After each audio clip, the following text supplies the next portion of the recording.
Salut à tous. Dans cette vidéo, je vais vous montrer le calcul ferrillage d'une poutre avec le logiciel Arch. Il s'agit bien d'une poutre, mais avec une charge ou bien des charges concentrées que représente ou bien une poutre appuyée sur une autre poutre ou bien un poteau naissant.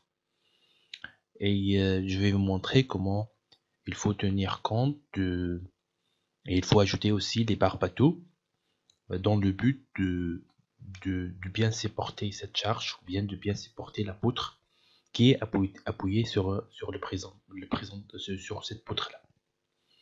Donc d'abord je vais modifier les hypothèses pour le béton armé. Donc le béton utilisé c'est un béton dont la résistance à la compression égale à 22 mégapascal, un acier longitudinal dont la limite d'élasticité égale à 400 mégapascal, et pour les aciers transversales, des aciers en luce avec une limite d'élasticité égale à 215 mégapascal. La fissuration est une fissuration peu préjudiciable. Pour les armatures, pour les aciers transversaux, donc je vais utiliser uniquement les aciers dont le diamètre égal à 6 mm. Et comme diamètre minimal pour les aciers haute adhérence, de 8 mm.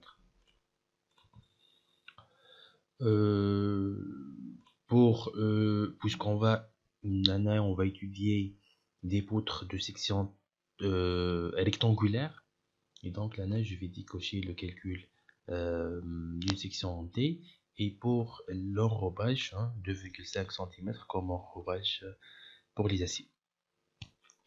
La poutre est donc j'ai une poutre à deux travées. Dans la première travée est de longueur 3 mètres, l'appui gauche de largeur 30 cm et l'appui droite de longueur 30 cm. Pour la deuxième poutre, la longueur égale à 5 mètres. Donc pour la section transversale ici 0,3 et comme hauteur c'est 0,6. Pour la première travée, la largeur c'est la largeur de l'appui égale à 30 cm et la hauteur égale à 40 cm. Pour le chargement, donc une charge répartie permanente pour la première travée d'intensité 1510 kN sur toute la longueur de la poutre, et une charge d'exploitation égale notre TQ est égal à 250 kN, et aussi réparti sur toute la longueur de la poutre. Une force concentrée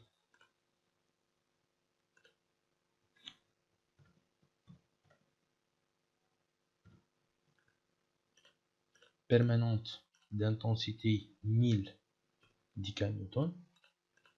La psy se trouve à 1 mètre de la poutre. L'anel pour tenir compte, c'est une poutre appuyée sur cette poutre là dont l'intensité égale à 1000 kN. Donc ici je vais ajouter les barres bateaux. Il faut que la hauteur de la poutre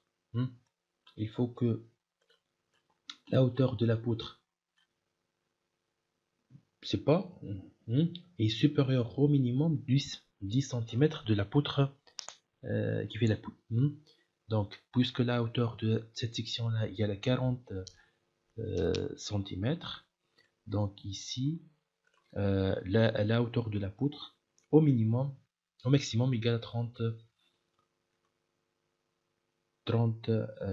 cm, et la largeur c'est la largeur de la poutre qui est égale à 22 mm. Donc une poutre dont la hauteur égale à 30 cm et dont la largeur égale à 22 cm, appuyé sur cette poutre-là, de hauteur égale à 40 cm.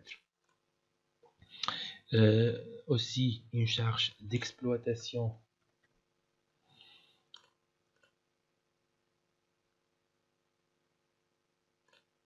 d'intensité de 150 appliquée sur le même point, la même chose, les barres bateau 30 et 0,22.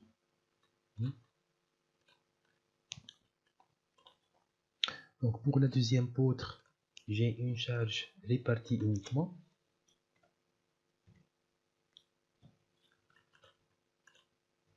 Permanente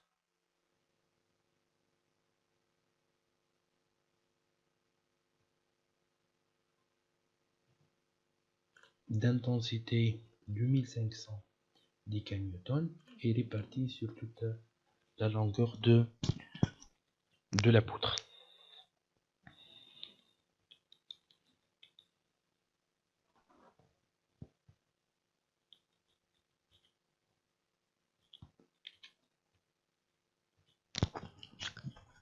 Une charge répartie d'exploitation aussi, d'intensité 610 Newton et répartie aussi sur toute la longueur de la poutre. Je vais lancer le calcul. Ok, ici pour les combinaisons de charges seront générées automatiquement. Donc pour la première travée, une section de 30-40, et voici donc les détails de l'acier, avec un barbato ici pour supporter la poutre appuyée sur cette poutre là. Pour deuxième travée, donc j'ai ici une poutre de section 30-60 et dont le ferraillage il est comme indiqué ici, avec des étais et des épingles pour laisser des aciers ici pour des aciers longitudinal inférieur, des aciers longitudinal supérieur et les aciers de peau. Donc là, je peux même afficher les sollicitations en termes de moment fléchissant et aussi effort tranchant, ainsi que la flèche de la poutre sous l'effet des charges appliquées. Aussi là, la contrainte, la nain pour bien comparer. Donc vous pouvez remarquer ici que on peut aussi diminuer la hauteur de la poutre. Donc je vais, la nain, c'est interdit de diminuer la hauteur puisque la hauteur de la poutre appuyée sur cette poutre là égale à 30 cm. Donc c'est la hauteur minimale. La largeur, c'est la largeur de l'appui. Mais ici, pour la deuxième travée, je vais essayer de diminuer la hauteur. Et ça passe aussi.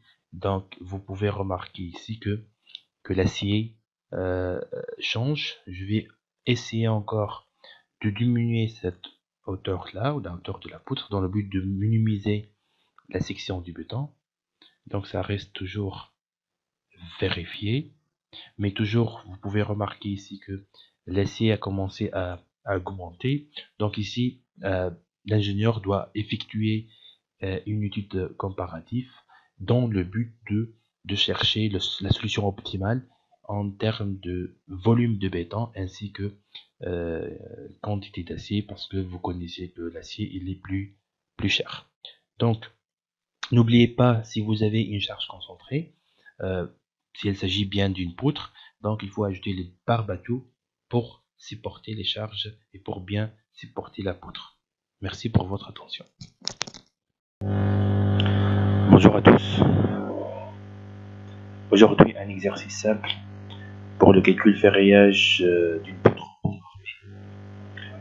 en utilisant le logiciel le plus connu et le plus utilisé pour le calcul ferraillage des poutres en béton armé, le logiciel Arch.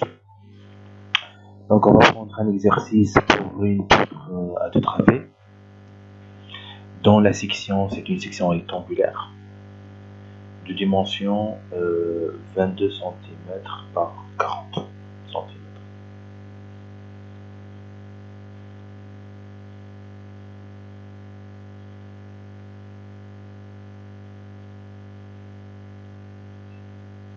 La même chose pour le deuxième travée.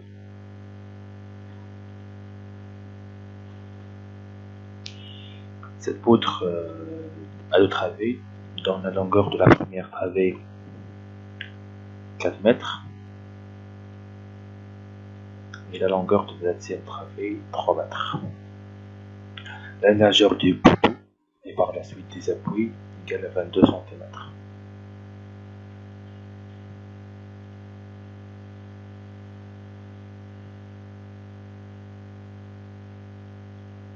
Donc du point de vue modélisation, c'est bon. Il s'agit bien d'une poutre à deux travées, de section rectangulaire, et ces poutres-là sont soumises à des charges réparties. Et donc c'est la charge générée par les planchers en col creux et supportée par les poutres.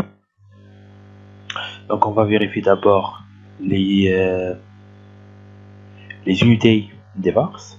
Donc les forces on va changer l'unité de la force en décanewtons.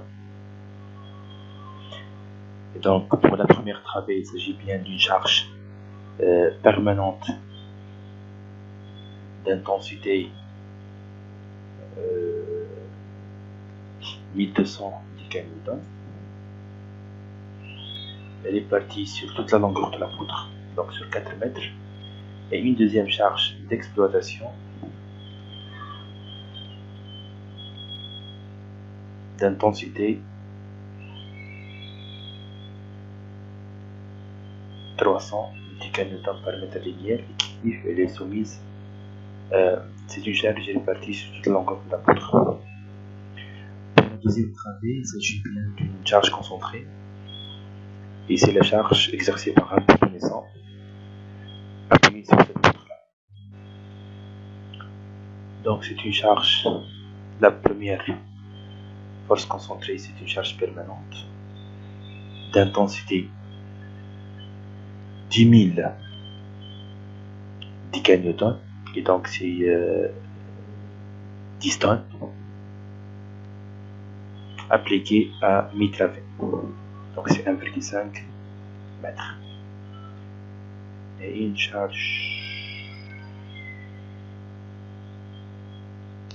d'exploitation, force concentrée d'exploitation, qui vaut 2000 décanewtons, appliquée aussi à mi-travée.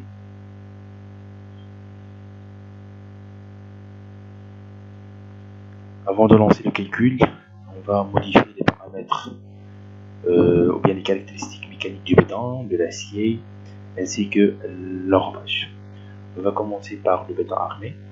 Donc il s'agit bien d'une poutre dont la résistance à la compression à 28 jours égale à 25 MPa, et un acier dont la limite d'élasticité égale à 400 MPa. Pour les aciers transversales, la limite d'élasticité égale à 215. La fissuration elle est peu préjudiciable. Okay. L'hypothèse pour les armatures. Donc pour les armatures transversaux, uniquement les barres F6. Et pour les armatures longitudinales, de 8 à 40 mm de diamètre.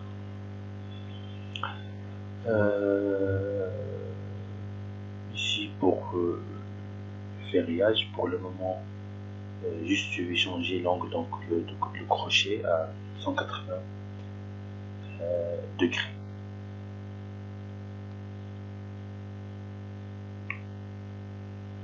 Il s'agit bien d'une section rectangulaire, donc le calcul c'est une section rectangulaire.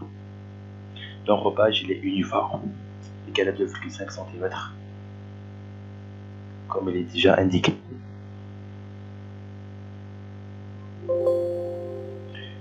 Ici, les combinaisons elles seront donc générées automatiquement. Le problème c'est dans la densité d'acier et dans la section transversale de la deuxième travée. Donc ici je vais augmenter la hauteur de la section transversale pour la deuxième travée. C'est bon. Donc avec affichage plan interactif, donc on va afficher le plan de ferrillage pour la poutre considérée. Je peux rassembler les deux dans un seul fichier comme ça. Et donc finalement c'est ça, c'est le plan d'exécution pour cette poutre. Donc le tableau de ferraillage, des diamètres, des longueurs des barres à couper, ainsi la coupe transversale ou bien les deux coupes transversales pour chaque travée, la vue, le vue longitudinal, ainsi que le calcul estimatif ou bien les longueurs de différentes barres, de différents diamètres, et pour les deux cas, les aciers Renlus et les aciers haute adhérence. On peut afficher aussi les sollicitations en termes de moment et de effort tranchant, les contraintes aussi.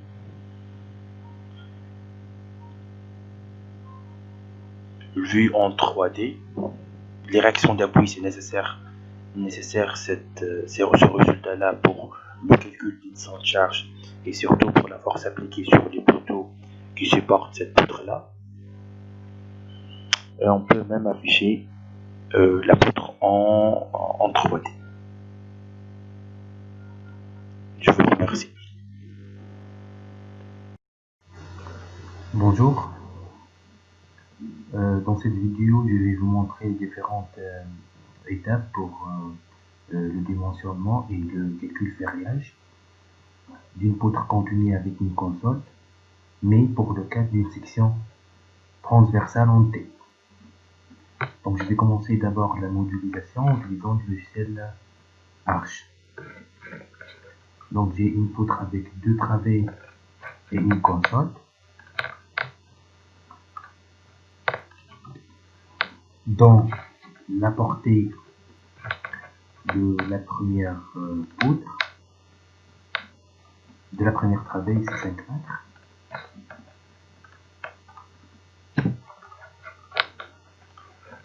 Pour les appuis, j'ai des poteaux 30 par 30.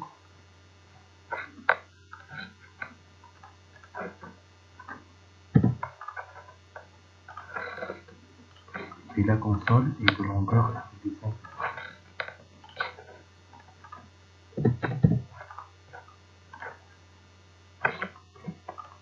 Pour le chargement, pour la première travée, j'ai une charge trapézoïdale dont les valeurs sont bien indiquées ici. Donc pour les charges permanentes, 1200 et 2100.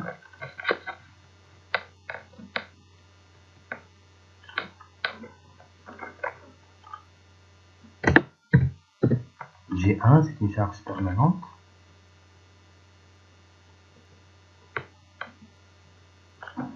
G gauche égale, je pense, 1200 et l'autre 2100.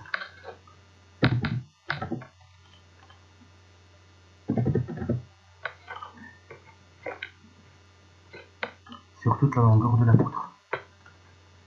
Donc ici, il faut faire attention, l'unité de la force ici, c'est le 10 kN. Pour la deuxième charge, c'est la charge Q1. La nature, c'est une charge d'exploitation.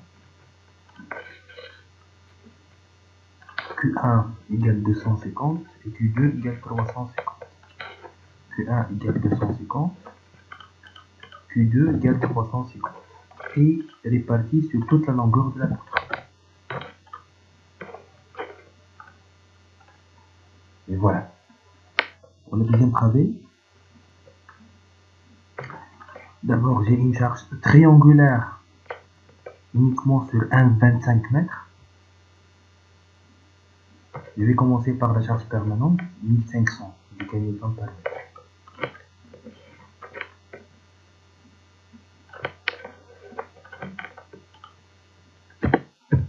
G2, une charge permanente, la valeur pour x égale à 0 égale à 0, et la valeur pour x égale à 1,25 mètres égale à 1500 du kN par mètre.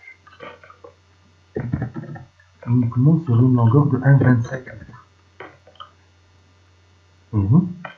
Pour la charge permanente d'exploitation, Q2, c'est une charge d'exploitation, l'intensité égale à 0 pour x égale à 0, et 250 pour x égale à 1,25.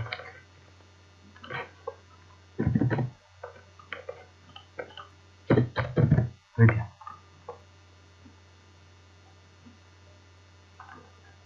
Donc je vais ajouter maintenant la charge uniformément répartie uniquement sur une longueur de 1,75 mètres.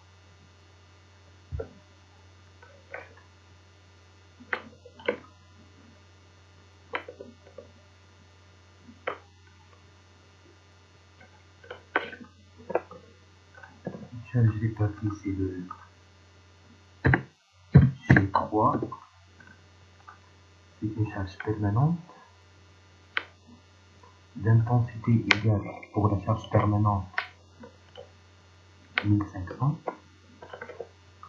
de 1,25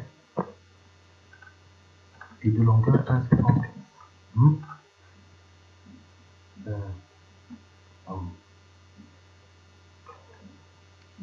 Pardon, ici 4 moins 1,75 ça fait 2,25. Oui, c'est ça. 2,25. Donc ici, c'est 2,25.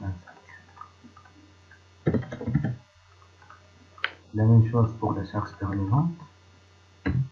3, c'est une charge d'exploitation d'intensité 250 de 2,25 jusqu'à 1,75 de longueur 1,75. Et ici, il faut corriger cette charge-là, de longueur 2,25. La même chose pour la charge d'exploitation. Et c'est bien. Donc ici, juste j'ai fait une petite erreur pour la génération de la charge triangulaire. La charge elle est répartie sur cette distance-là qui est égale à 4 moins 1,75. Donc ça fait 2,25 et non pas 1,25. Il me reste uniquement la charge ou la force ponctuelle appliquée sur la console. Je passe maintenant ici, il s'agit d'une force concentrée, une charge, une force.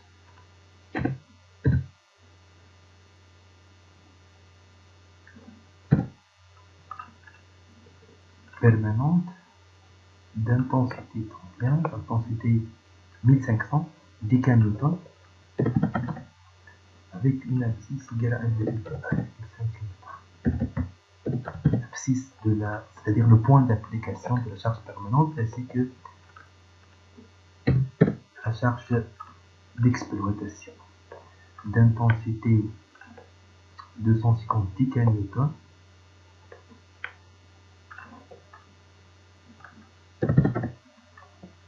et appliquée à 5 mètres l'origine.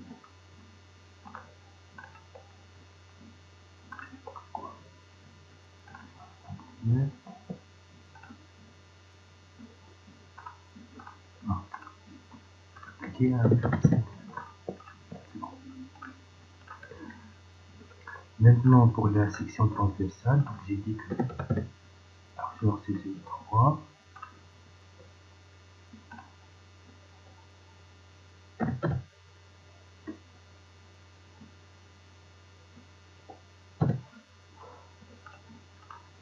L'épaisseur de la dalle pleine c'est 2 mètres, 20 cm.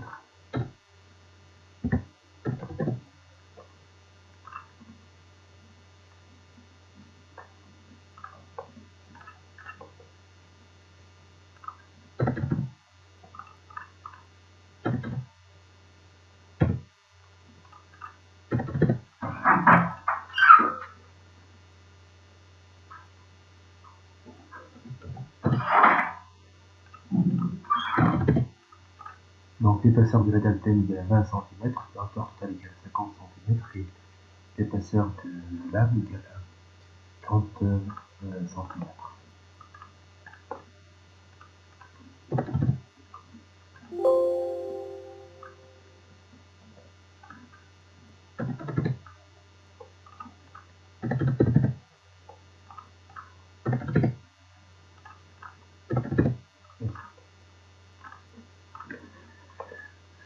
Donc l'hypothèse pour les bétas armés, on va prendre un béton dont la résistance à la compression égale à 22 MPa, l'acier longitudinal dans la limite d'élasticité égale à 400 mégapascal et l'acier transversal dans la limite plasticité pour les quatre.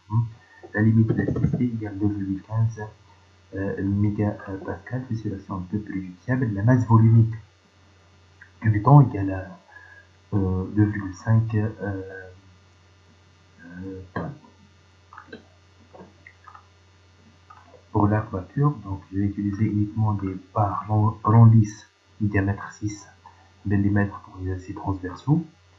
Et on peut commencer avec le diamètre 8 pour les barres haute adhérence.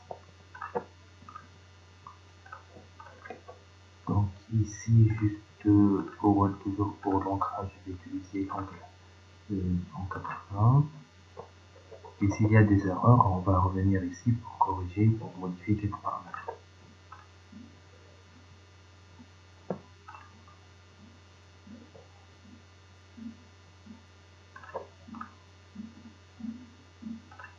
Donc ici, il faut cocher la calcul en T parce qu'il s'agit bien d'une section en T, ainsi que l'enrobage égale à 2,5 cm.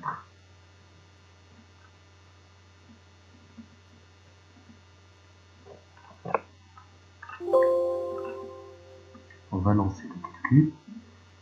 Et voilà. Donc ici juste, je vais revenir en arrière. Hypothèse pour des combinaisons de charges. Donc une combinaison à l'état limite service G plus Q et une combinaison à l'état limite Q 1,35G plus 1,7 Q ont été effectuées. Donc je peux afficher ici par exemple les sollicitations en termes de diagramme des moments et le diagramme des efforts tranchants, enveloppe. La flèche de la poutre. Donc la flèche maximale c'est pour la travée numéro 1.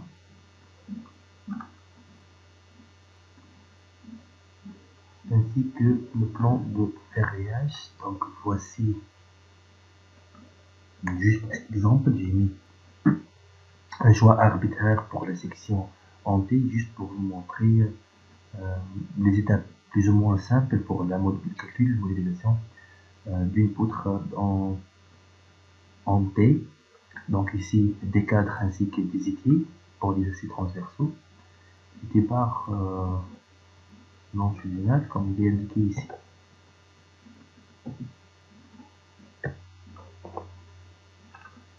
Donc je vais essayer de changer la hauteur de la section.